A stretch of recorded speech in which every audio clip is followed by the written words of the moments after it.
नमस्कार सगळ्यांना, कसे आहात सगळे? स्वागत आहे तुमचं माझ्या चॅनलवरती.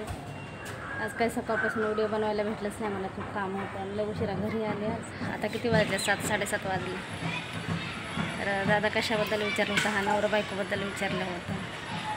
तर नवरा बायकोमध्ये भांडण होण्याचं कारण, दोघं पण समजदार असतील, त्या भांडणामध्ये पण समजदारपणा घेतला दोघांनी तर दोघांचं भांडण होणार नाही.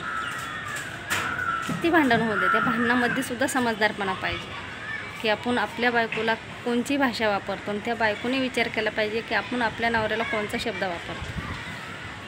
दोघांनी विचार केला पाहिजे भांडणात, तर ते भांडण पण मिटले जाते आणि ते नातं पण टिकल्या जाते. नाही तर ह्याने एक शब्द उलटं बोललं की तिने 2 शब्द उलटं बोलायचे, तिथं ना वाद थांबल्या जात नाही, भांडण सुरूच राहतं. दोघांच्या अंगी पण समजदारपणा पाहिजे. आणि त्यातून एक गोष्ट की दोघा जणांमध्ये ना विश्वास खूप महत्त्वाचा आहे. संसारामध्ये एकमेकावर विश्वास करणं ही खूप मोठी गोष्ट आहे. हा संसार म्हणजे काही खेळ नाही आहे.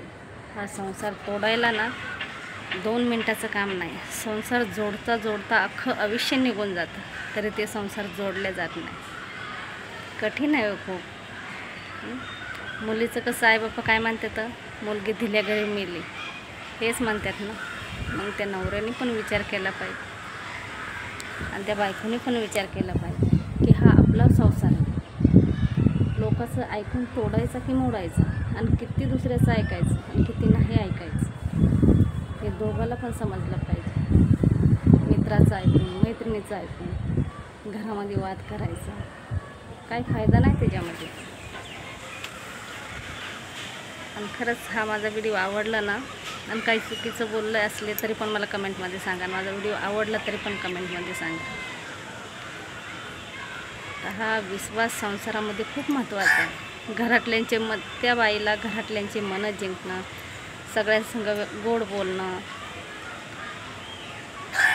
सगळ्याला जिथली तिथं सगळ्या गोष्टी देणं, जेवण जे पण काय असेल ते संसार आहे. हा चालतंच आणि प्रत्येक स्त्रीला ते करायच लागतं.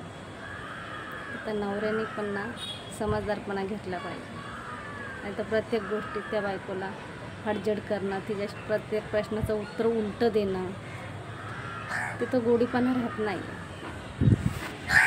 कोणीतरी दोघातून एक कोणीतरी ना कमीपणा घेतला पाहिजे, तिथं संसार खरं आहे का नाही. कमीपणा घेतल्याने काही फरक पडत नाही. आणि पावरातच जर आपण जास्त मोठेपणातच बोलत राहिलो ना की माझ्यासारखं कोणच नाही, माझंच खरं तुझं खोटं आहे, तिथं वातावरण ना बिघडलं जातं जरा. आणि भांडण नाही असं नाही, प्रत्येकाच्या घरात भांडण होतं. तिथं समजदारपणा आणि शांतता खूप महत्त्वाची असते. आता तुम्ही मला तो प्रश्न विचारला होता नवरा बायकोबद्दल, म्हणून तुम्हाला सांगितलं. काय हरकत नाही, तुम्ही मला म्हणजे वाईट नाही, व्यवस्थितच विचारलं तुम्ही. तर हा व्हिडिओ आमच्या दोघांवरती बनवला मी की आम्ही घरामध्ये कसं राहतो, किती समजदारपणाने राहतो, त्याच्याबद्दल सांगते तुम्हाला. होतं ना, घरात भांडण होतंच, झाल्याशिवाय राहत नाही. सासू सासऱ्याचं होतं, दीर जावांचं होतं, प्रत्येक घरी चालूच असतं.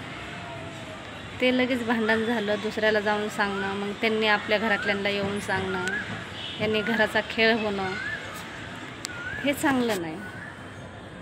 संसार म्हणजे खूप मोठी गोष्ट आहे. आणि ही जिंदगी कशी आहे ना, चालू घडी चला पार पाडत राहायचं, आलेल्या संकटाला तोंड देत राहायचं, हार नाही मानायचं, जसं असेल तसं पुढं चालत राहायचं. माझं तसंच काम आहे. मला तर तुम्हाला सांगू, मी 2 दिवस कोणाच्या इथं जाईन म्हणून मला माहेर नाही. माझं सासरच माझं माहेर आहे. मला कधी आठवत नाही की मी माझ्या माहेराला गेले की मला कोणी आवडीने न्यायला आलं आहे की चलत आहे आमच्या घरी, असं कधीच आठवत नाही. मी माझं घर सोडून कधीच जात नाही. का? कारण की घरातल्या माणसांचे तेवढे मनं जिंकलेत मी 2 दिवस घरात नसेल ना तर माझ्या घरातल्या लोकांना त्यांना ना करमत नाही अजिबात. दिवसभर कामाला जाते ना, संध्याकाळी पाखरामध्ये वाट बघत बसतात माझी. त्याच्यामुळं माझं घर सोडून कधी कुठं जात नाही. मी वाद तर कधी करीत नाही.